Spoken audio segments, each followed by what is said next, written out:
We are here at Meta in Brooklyn, where the chef grew up in Argentina, cooking everything over fire. And now he's doing that in his own restaurant, cooking the whole menu over an open flame. That's how he does short ribs too. Everyone braises short ribs, but we're here to find out if you can cook them a better way. Yeah.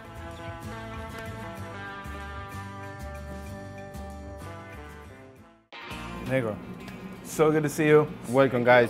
We're gonna learn how to cook short ribs. Short ribs is a cut that doesn't have too much use, or when you talk with somebody, it's just one option, braise the short rib. Yeah. But in Argentina, it's our basically main cut of meat. When you're talking about asado with friends, first thing you do is just go buy pounds of short rib. So we're going to be playing around with a different style of cooking of short rib, all using open fire. Then we're going to be doing some kind of Argentine style, more traditional short ribs. And then we're going to use kind of Meta style. We have some short ribs then been marinated with a special treatment.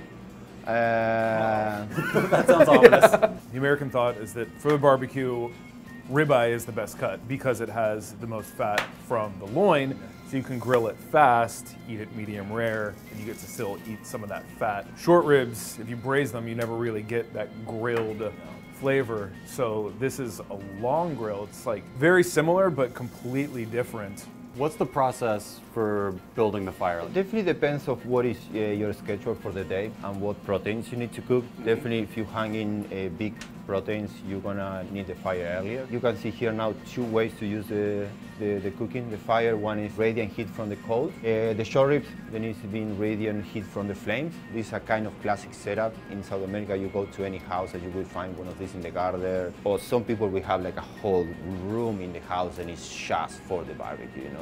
Let's cook. Let's cook. Cool. We're kind of trying to flip the short rib as a kind of like a small dish. So I tried for first time on Friday, this dish. We're gonna try it today again. If you guys like it, we're gonna put it in the menu. Fantastic. No pressure. So, What have you done to these so far? This one we do like a quick dry age technique that we have over here. In the back area we have coals around but a hole in the middle. So basically you should create like a convection of heat. It's never going to burn, it's just going to get crispy slowly. I think Americans are starting to get this now. It's like, don't just get it f***ing raging hot. In Argentina, basically, if you have any fire touching the meat, you are pretty bad cooking. So the whole thing is kind of just like, relax, man. Now we're going to go to one of the most popular way to eat short ribs in Argentina. Mayonnaise and chimichurri are in every asado that you do. It's like a medium, well done cut. So normally you're dipping the bread in the mayo, bread, meat, wine, wine, wine. Holy shit, Negro. This is incredible. There's a little bit of texture, but it's not chewy. So juicy because there's so much fat. I don't think I'm ever gonna braise a short rib again. I think it's just what I do from now on. So these are ready. And you can hear it crunching. Yeah. That's great. Let's chop some of our dandelion greens. Going to dump it with the dandelion greens. Here we have some scallions, some mint. I don't think somebody from Argentina will be happy about putting mint with short ribs, but who cares? They'll get over it. Actually, we're chilies. huge in Argentina. So here we have a dressing that is made with roasted garlic puree, red wine vinegar that was leaved with marjoram stem. So a lot of this dressing is byproduct. I don't even know how to describe that. Sweet, obviously acidic, not fishy at all. When was the last time you saw Back to the Future? Long time ago. There's the scene at the very beginning where he stands in front of the wall of amplifiers. Yeah. He plays one guitar note and it blows him Blows into the everything. wall. That's kind of what this is reminding me of. Before onions go bad, we just turn it into a powder. So this is the onion powder you made. Yes. That's it, guys. Here is Taylor with us, Chef de Cuisine at Meta, who's been working since the beginning. This is a crispy short rib salad we're looking to put in the menu. So please, guys, let's try it and see if we can put it in the menu or not. No pressure there at all. No pressure at all. All right, I can go on the menu. Despite the amount of acid, garlic, chilies, it is really mellow. I have a quick question for you. Can something still be a salad when half of the salad is meat? Yeah, a meat salad. Meat salad. Our first run for the first year was short ribs, grilled, traditionally asado style, Argentinian style. And now we're starting to work short ribs into other dishes and started like, all right, well, Yeah, you can have a meat salad. We have the same kind of conversation all the time in the butcher shop about like different steaks. Nothing is going to be exactly the same. If you want a Denver steak, it's going to need to be like medium. You don't want it rare. It's not going to be good rare.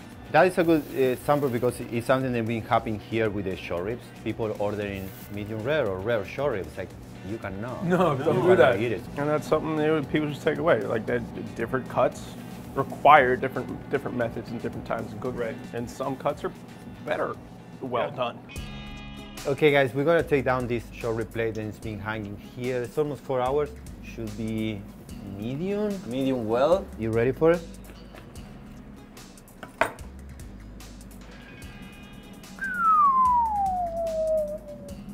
You still see all the marbling inside? Yeah, And because it was cooked slow, just that fat is kept inside. You get that nice even heat. That fat's not going to render down as quickly. That's what patience gets you. Yeah. Best one yet. Of all of that fat from the slow cooking, but completely dry. It's not masked with anything else. This is one of those like, hey America, we've been f***ing this cut up for a couple hundred years. Yeah. We've got to start doing it like this. Raising it, you kind of lose the integrity of the muscle and how it's structured. You kind of just break it down. The fat actually renders out rather than staying inside of the meat. Yeah. So it's a completely different way of thinking about it. And it's always nice to know that an example of how just taking your time, like don't worry about you don't want the fire touching it. Like what it's creating around it is what's important. Yeah. You could serve this on the menu. Good to know. You could do that. You're ready now. You can do that. We're gonna be working this beef heart carpaccio. Whoa. That's it. So basically you just wanna give a quick sear, smokiness. So why beef heart? We don't like to waste in Meta. And as example of short ribs, then it's a cut that nobody uses. So for us it's important to incorporate this kind of off cuts. Let's eat it. That's fantastic. Funky, spicy. Sauce is so good. Yeah. Love the iron, just the slightest bit, but it still tastes like a steak. We don't try to cover that flavor with it, just trying to pair it with all this spiciness, so get it to a level, then it's kind of balanced so it doesn't come to your mouth straight like that iron taste. This is amazing, man. Thank you so much. Thank you. My This pleasure. has been completely eye-opening. Thank you guys for coming to us. For more episodes like this, just click here.